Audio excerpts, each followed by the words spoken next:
Hi Felters and welcome. Today we're going to be making Charlie chicken.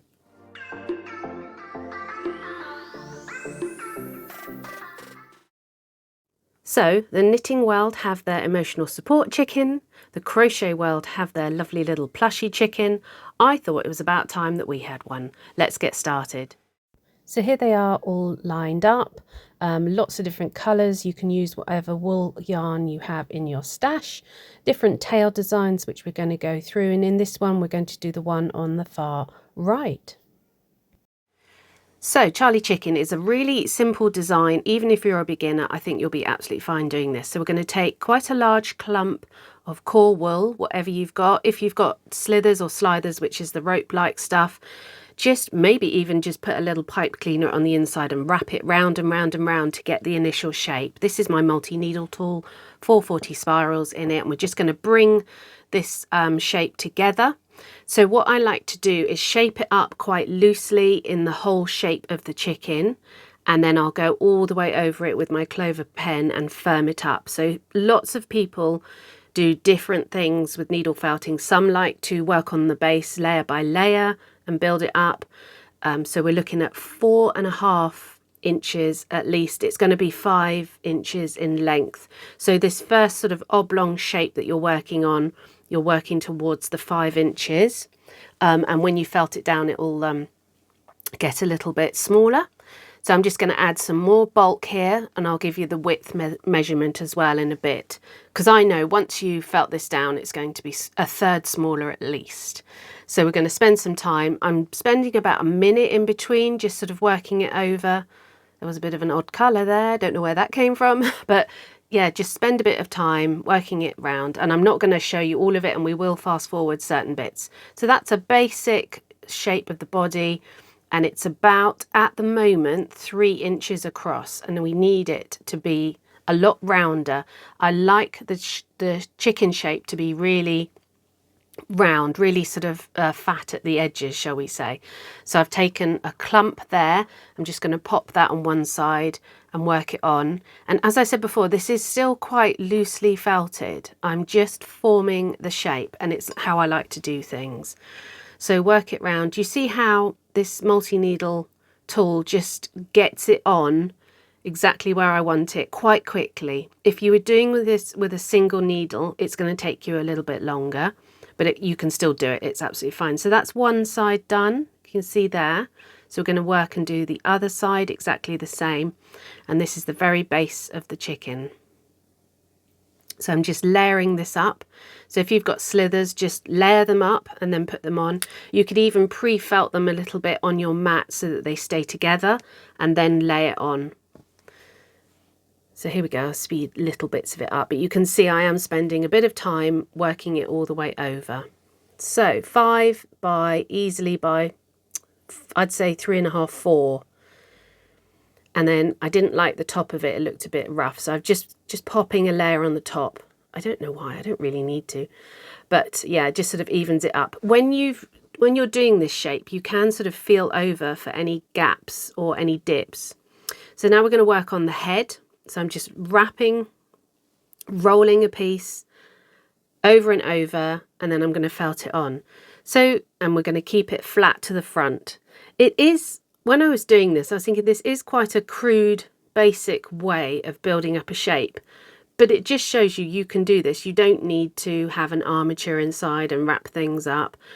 You don't need to felt things super firm each layer at the beginning. You literally shape it out and then firm it up. And you'll see later the needle goes in quite far. So when you're firming it up, if your item's not too big, it's going to be firm enough. So here I've just layered, it's going to be even bigger again. We're going to do another bit on the top, but I did quite a large sort of flat piece, and it just helps with connecting that piece to the rest of the body. So you can see I'm working that all the way round. But again, we're going to spend quite a bit of time firming it up afterwards.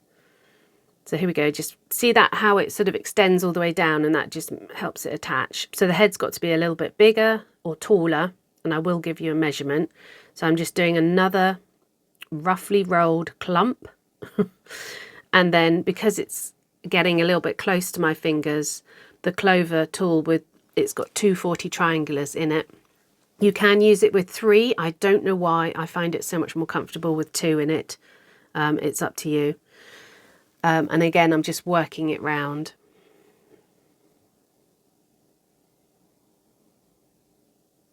And then I might put a little bit over the top of that just to secure that on as well. You can see the sort of, and don't worry about join marks. It's all going to be covered up, so it's not a problem. I'm working on a dark mat so you can see the chicken. Normally I would be working on the light coloured side. So it's not quite there. Going to do a little bit more.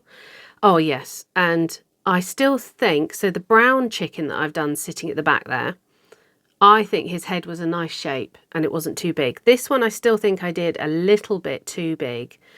So you could err on the side of caution with the sort of width of your head. See, I can feel there's a little dimple in there, so I'm just going to cover that up. But yeah, I still think I did my head a little bit too big with this one. There's always ways to improve your designs. And there I'm just filling around the front and just sort of smoothing it out. So height is 5 in total. So you've got 5 lengthways, 5 in height, and at least 3.5 across, possibly 4. So now we're going to do the tail end, and the tail end is shorter than the head end. It's up to you how high you do it, but we're going to add the loopy wool at the top of it, so it will appear higher.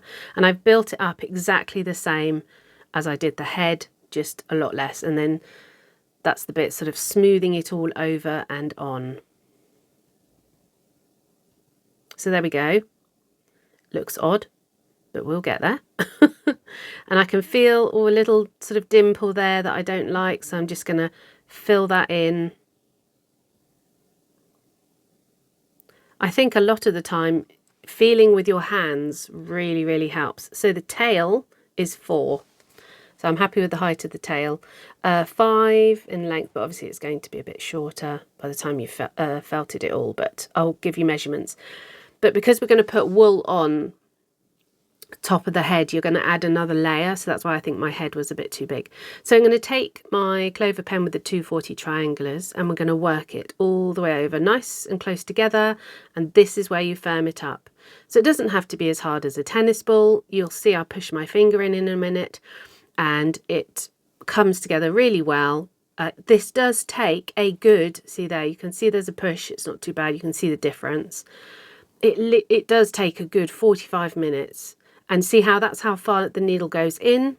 So if you're doing it both sides, you're sort of firming up quite a bit of wool. And so here we are, I'm just on that last bit. But yeah, easily 45 minutes sitting there, firming it all up. Take your time with it and just enjoy the process. So there we go, that is your base. See how the head, I do think the head's too big. So it's gone down to 4.5, I would say. Doesn't matter too much if your chicken is 5, and still just under the 5, and acrossways 3.5 to 4 easily. So wait, and I will put the figures up because I can't see whilst I'm filming, so I'll put them up there, and this will tell you how much wool you'll need for the base, and I'll do them in grams and ounces. So this, just to show you the design process, this was the first chicken I did with a plastic eye, teeny weeny beak, and the top bit wasn't very good. And I made the wool quite bubbly on the body. So then I went to this design, which is a lot smoother. I did 2 beaks and the red bit was a lot bigger and a felted eye. Now the brown one I really like. I think that's just about perfect.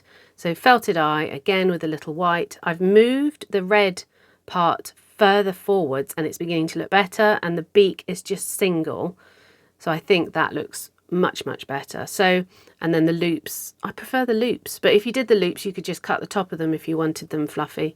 You can play around, you could even just use like normal felted tops and that would look really effective. I think I might do that actually with one of my chickens, so that would be really good. So we're going to make the red top bit. So take a section of the red, and you want it to be at least 3 inches across. I'll measure that in a minute, and probably at least 4, so 4 the other way. Oh, that's a bit confusing, but I will show you. So we're just going to felt through the middle section and leave the edges fluffy, because you'll see when we attach it, it helps you with attaching it. So we're just, where I put my hands a minute ago, we're just felting through that middle section and leaving either edge bit really, really fluffy. And I just felt there was a bit of a thin bit, so peel it off your mat. So it's 3 that way. And then you'll probably need at least 4 the other way, going sort of horizontally across. So spend a bit of time just felting it through. Turn it over, felt it, turn it over, felt it. And then you can feel for any weakness, any gaps in it, and fill that in. Just layer up a little bit more wool. And then once it's fairly good, you can fold it in half and see if it seems felted enough and if it's smooth enough. If it's not, go back and do it again. And as I say, keep turning it. Don't let it get stuck in your mat. So I'm happy with it now. So I'm going to fold it in half and then felt it through again. But very gently. You know, you're not going to stab this really, really thin. It's going to be quite chunky. So I'm literally using the clover pen for quite a lot of this. The little beak needs a single needle. But see, I'm just felting it down and then turn it over, felt it down. And then we're going to do the little shapes in it. At the ends, just sort of round the ends off a bit, push them in a little bit. You don't want them sticking out at right angles, you want them to have a slight curve. So here we are, just sort of turning it, felting it, turning it, felting it. And then we're going to do the little ridge marks. So we'll go in a bit closer. Literally you just felt down with your clover pen. I'm only doing 3, you could do more. So this is just a rough idea of where they're going to be, because when you attach it, the ridge marks sort of disappear. So they're still there, you can just see them, but don't go too mad, just give yourself an idea of where they're going to be before you put it on. And you can see how we've got the fluffy bits sort of sticking out at the bottom. So this is perfect for helping us attach it to the chicken. And it's going to look, so here we are. So I'm trying to decide how far forwards to put it. I'm going to try and put it a bit more forwards, but it feels like it's really far forwards, but when I finished, it doesn't look that far forwards. So put it in position, splay the wool out either side, and then start attaching it, and felt right down at the base of it. And you'll see it give you a nice sort of ridge. So if you work all the way down the base, try and check that it is straight, because it seems to go out of line quite easily. And then felt the other side. Mind your fingers. And you can see the ridges have already sort of started to disappear. So we're going to put those back in a minute. So once you're happy with the situation, then felt the fluffy bits either side. Now I'm using light wool for this one, and it didn't show through with the red sort of going down the sides of the face. If you're worried that that might happen, say your wool's quite fine, you're going to have to put some white wool back over the top, so like that, to cover it if you're worried about it, but mine was absolutely fine. So let's redo the ridges, and they're quite exactly the same process as before, just felting it down and following that line all the way round, and that really keeps it in place. That's much better. There we go. But you can see how when you're felting either side of it, it kind of sort of forces them out. So put them all back in, and then the bumps of it were a bit, they got a bit sort of floofy. They sort of, so I just sort of flattened them again on the sides. Now we're going to move on to the beak, and we're going to put the yellow wool down and literally draw a triangle with your needle. Fold one side over. And it's not going to be flat, and then fold the other side over so the mat sort of holds it in place, and then pull it off. wrap the rest of it round, and then we're going to encourage it to be rounder. So you don't want it to be flat, well, you might do, depends on what beak you want to do. But I wanted mine to be a little bit more round. So you've got the rough triangular shape, and then I went to the fine needle. And then the beak, I don't want it to be too pointy. I quite like the beak on this one. This beak ended up being quite big, but you can, even when it's on, you could felt it back down a bit. And so just spend a bit of time firming it up, felting it round and round. I do roll it between my hands as well, because that really helps. And then leave the end of it fluffy for attaching. This was quite a large beak. But once you attach the wool, some of it's going to disappear a bit, so I didn't want it to be too small. Roll between the hands, that really helps. And then you're going to splay out the end of it when we go to attaching it. So I'm just felting it up a bit more. There we go, so you splay it out. And then nice and easy, choose roughly where you want it. So you're going to have it down a bit, and the eyes are going to go up a little bit from the beak when you actually place the eyes. Make sure it's in line with your top red ridge, and then felt it on. So you can see it does look like it's sticking out, but yeah, it doesn't look bad. Once all the wool, you're going to have that extra layer of the wool going on, so it'll look good after that.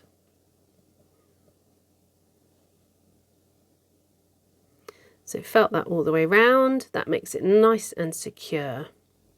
Really easy beak. So the eye, positioning of the eye is sort of midway through the head, but up a bit from the beak. And we're just going to take 2 balls of black wool. If you take them in the beginning so that they're the same size, try and work out if they feel about the same. And then felt them into a ball shape. Loosely, you don't have to go too mad. The other needle here is holding it for me because I don't want to stab my fingers. And then roll them between your hands as well to sort of start felting them together. So see, it's all quite loose.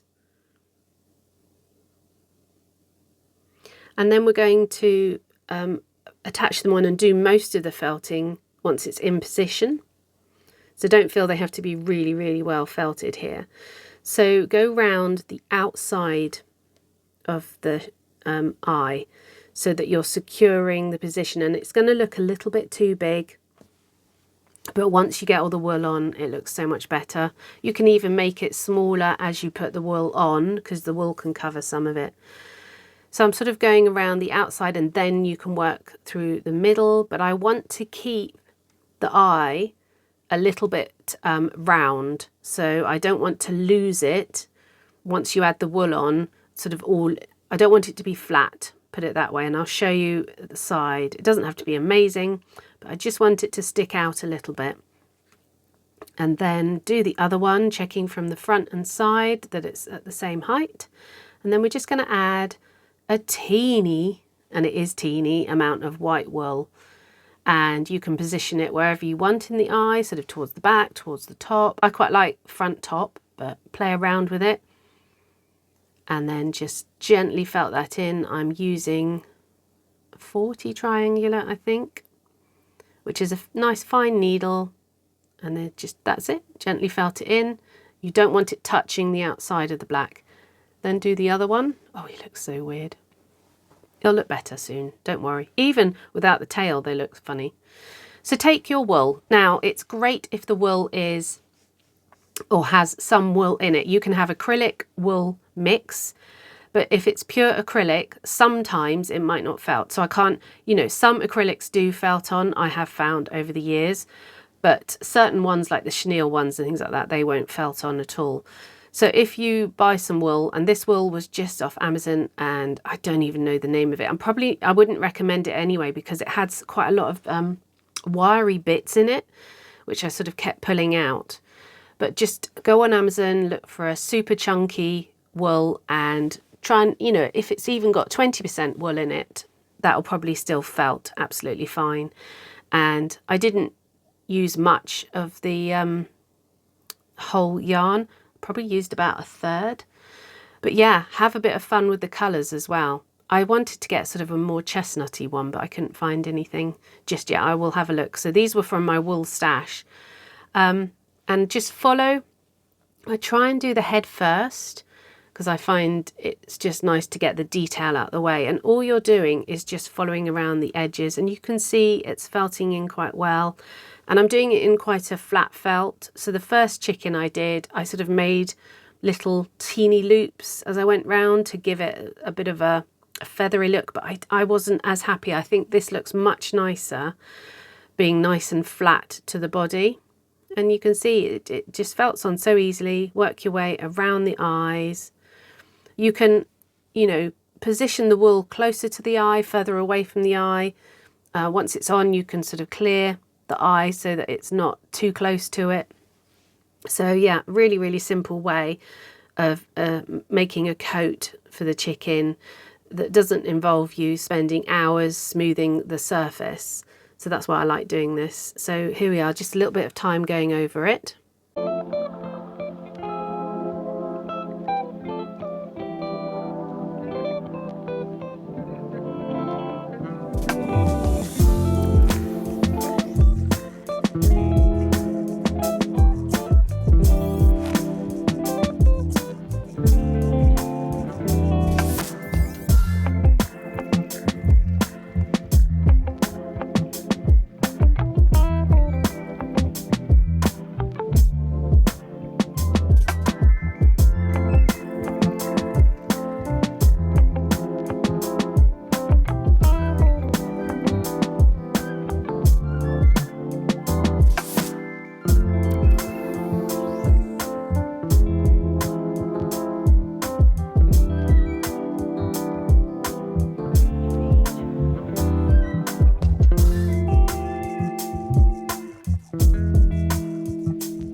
So just follow it all the way around the body, and I do the underneath. I think it's important to do it as well. So leave that top bit for the tail. You would have seen me as I went along. So that's the fluffy one I did, and then this is the slightly choppier one. I think I prefer the loopy one, so that's what we're going to do. With the choppier one, I actually cut sections, pre-cut them and then put them on, felting through the middle of, say, about 4 or 5 pieces of wool together. And then I unwound some of it as well to make it even fluffier once it was on. So with the loops, just attach and then start doing quite big loops. The loops are almost bigger than you think they need to be, because when you start felting them, they sort of felt in a bit and get a bit shorter. But just play around with this. Like I said, you could just use a bit of normal wool. That would be really, really good. And I managed to squeeze in an awful lot of loops. I think you should do more rather than less, because it makes it look better. If any of the loops are a little bit too big afterwards, don't worry about that. You can sort of shorten them. But yeah, I crammed in a lot of loops. There we are, looking much better with a tail. Just cut the end off and then pop it in. And it felts in, and that's it. So Charlie Chicken, really easy for you to do, and he's just fun. See that loop there, a little bit too big, so I'm just going to shorten it. Just fiddle around with them. That one there is really annoying me, so I just push it in and shorten it a little bit. So a lovely easy little felt. There we go. So there we go, Charlie Chicken with all his different tails and different colours. Do experiment and have some fun. So if you've enjoyed that and want to support the channel, definitely subscribe. You can go and look at my PDFs, my online courses. I also have kits, or you can just buy me coffee at Ko-fi. Thanks for watching, everybody, and we'll see you again soon. Take care.